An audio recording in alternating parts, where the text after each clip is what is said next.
Welcome to Ishani vlogs. అందరూ ఎలా ఉన్నారు? బాగున్నారా?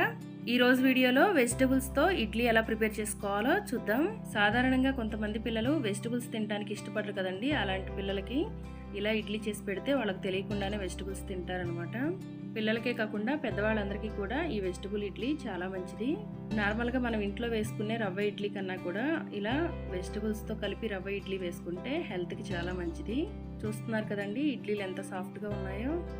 ఇడ్లీ టేస్ట్ కూడా చాలా బాగుంటుందండి. వీటిని మనం పల్లీ చట్నీ కానీ కొబ్బరి చట్నీ కానీ దేనితో అయినా తీసుకోవచ్చు, చాలా బాగుంటాయి. ఇప్పుడు ఈ ఇడ్లీలు ఎలా ప్రిపేర్ చేసుకోవాలో చూద్దాం. ముందుగా నేను ఇక్కడ ఇడ్లీ పిండి తీసుకున్నాను. ఇడ్లీ పిండి రుబ్బుకునేటప్పుడే ఇలా గట్టిగా రుబ్బుకోవాలి పిండి. అప్పుడు మాత్రమే వెజిటబుల్స్ వేసి మనం ఇడ్లీలు ప్రిపేర్ చేసుకోగలం.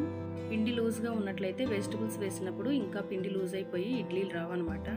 అందువల్ల పిండి గట్టిగా గ్రైండ్ చేసుకోవాలి. ఇప్పుడు ఈ పిండిలో 2 క్యారెట్లు తురుము వేసుకోవాలి. అలానే సొరకాయ తురుము కూడా వేసుకోవాలి. లేత సొరకాయ తీసుకుంటే బాగుంటుంది. తర్వాత ఒక టొమాటో ఇలా చిన్న ముక్కలా కట్ చేసి వేసుకోవాలి. అలానే కొంచెం కొత్తిమీర కూడా వేసుకోవాలి. టేస్ట్కి సరిపడినంత సాల్ట్ వేసుకోవాలి. ఆల్రెడీ నేను పిండి గ్రైండ్ చేసినప్పుడే పిండిలో సాల్ట్ వేసానండి. అందువల్ల ఇక్కడ వెజిటబుల్స్కి సరిపడినంత మాత్రం సాల్ట్ వేస్తున్నాను.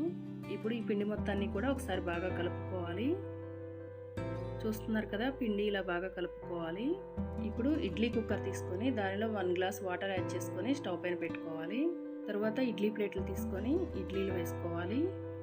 ఆల్రెడీ నేను పాలకూర ఇడ్లీ కూడా చేశానండి. ఇప్పటివరకు ఎవరైనా చూడని వాళ్ళు ఉంటే ఒకసారి చూడండి, అది కూడా హెల్త్కి మంచిదన్నమాట.